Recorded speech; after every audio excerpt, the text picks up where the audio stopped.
No dia 30 de junho, os bolsonaristas se reuniram nas ruas mais uma vez, só que na situação para defender o Sérgio Moro dos vazamentos de informação publicados pelo portal Intercept, pela Folha de São Paulo e pela Band News. E durante esses eventos, o ministro Sérgio Moro publicou uma frase no Twitter que imediatamente despertou a curiosidade das pessoas e um pouco de temor. A frase que ele disse é: "Eu vejo, eu ouço". E isso remeteu a uma frase bíblica, um trecho bíblico do Êxodo, mas principalmente uma frase também que é utilizada no ambiente religioso, que é: "Eu vejo, eu ouço e eu sei", que é como Deus observa, né, o trabalho dos seus fiéis, observa o trabalho da igreja. Não há dúvida nenhuma que nesse momento aqui, muita gente observa o trabalho do Bolsonaro e a presença do Bolsonaro e o papel dele e do Sérgio Moro também como papéis messiânicos, como pessoas enviadas por Deus que estão aí para salvar o Brasil, para redimir o Brasil dos seus erros, dos pecados, da corrupção. E isso é muito grave. Isso tem uma longa tradição de idolatria de políticos, de idolatria de personalidades, de líderes, por exemplo, de pessoas em cargo de poder, e também reflete, ao meu ver, essa grande credulidade do brasileiro e essa expectativa que eles têm de alguém que vá vir montado no cavalo branco e salvar o país de todas as suas mazelas. Há um precursor histórico na tradição lusitana que é do Dom Sebastião, que era um rei português que desapareceu no século XVI e se esperava a volta dele para salvar, para guiar Portugal para um destino glorioso. E esse sebastianismo, essa crença de um líder redentor e salvador, também foi importada para o Brasil com a colonização portuguesa. Então no Brasil ainda há essa tradição de pensar em certos políticos, em certos líderes políticos como líderes religiosos também, como figuras sagradas que vão, através de um esclarecimento ou de uma potência ou de uma força divina, melhorar o país. E você une essa expectativa religiosa com um populismo que é típico do Bolsonaro também, do governo Bolsonaro, então você tem uma força explosiva nas mãos. Porque o que é o populismo? O populismo tem a ver com essa retórica de que aquele governante, aquele líder, ele representa a voz do povo. Ele é alguém que vai levar o povo para um lugar melhor, que vai solucionar as questões. E é aqui que entra o grande problema do populismo, porque você tem questões complexas, altamente sofisticadas, que exigem respostas que não são simplórias, e ao mesmo tempo o populista é aquele político que vem com respostas fáceis, e boçais e simplórias para esses problemas. E o grande apelo da retórica populista é justamente porque ela é de fácil assimilação pelas massas, pela população. Não exigem reflexão, não exigem crítica, não exigem consideração detalhada. Basta ele dizer que ele vai armar a população para reduzir a criminalidade, por exemplo, uma resposta que não é funcional, que não vai solucionar nada, talvez até acentue o problema de violência pública, mas a população observa isso, ouve isso e parece uma resposta minimamente plausível. E um evento particular que serviu também para reforçar esse caráter messiânico do Bolsonaro, do governo dele, foi a facada dele. Foi a facada que ele sofreu durante a campanha eleitoral. Inclusive, alguns bolsonaristas, alguns influenciadores bolsonaristas utilizam esse evento aí para dizer que o Bolsonaro entregou o seu sangue por nós. Aqui uma clara referência a Jesus, uma clara referência ao martírio de Jesus, a via crucis dele. Então é como se o Bolsonaro houvesse pagado por nossos pecados. Ele foi agredido, foi atacado, tentaram matá-lo, ele quase viu a morte e depois ele vem e ressuscita no terceiro dia, ele vem, ressuscita e nos salva. É um redentor.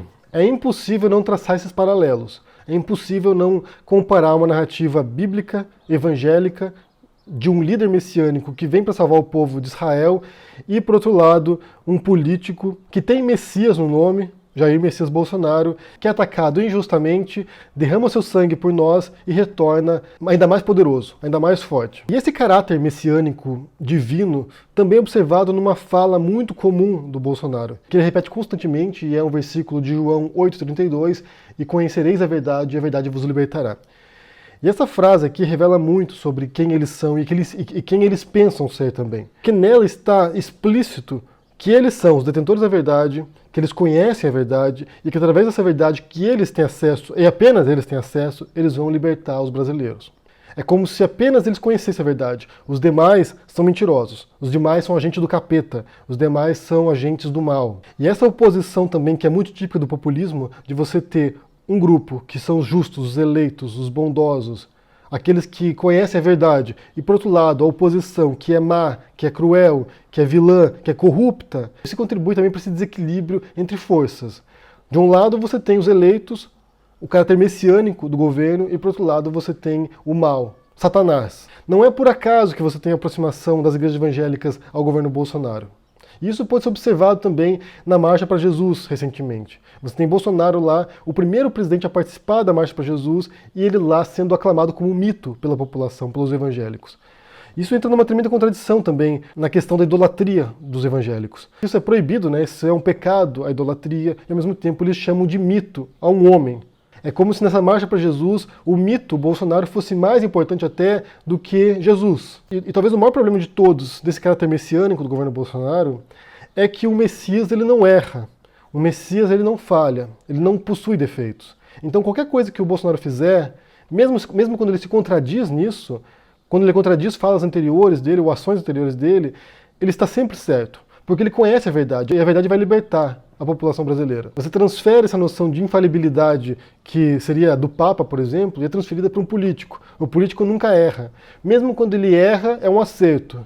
Tem um propósito, tem um sentido divino, um sentido transcendental que a gente não compreende ainda, porque o mundo é cheio de mistérios. O grande desafio, quando você une política e religião, ou política e fé, é que a política trabalha com fatos concretos, com a realidade mundana, com problemas reais dos brasileiros que precisam de soluções reais também, e factíveis. Essa única retórica religiosa, você lida com fatos transcendentais, com questões que a gente não pode saber de fato, somente através da fé você tem acesso a elas.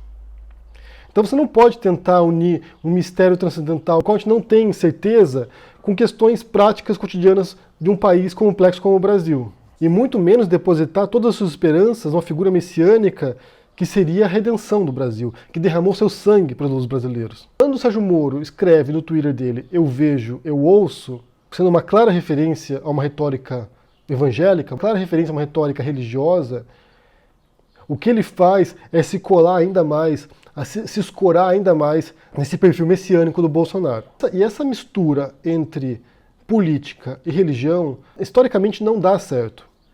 Basta observar o tremendo retrocesso que houve em países do Oriente Médio, quando líderes religiosos sequestraram a política e tomaram conta dos países. Quando uma retórica fundamentalista e altamente radical domina uma sociedade.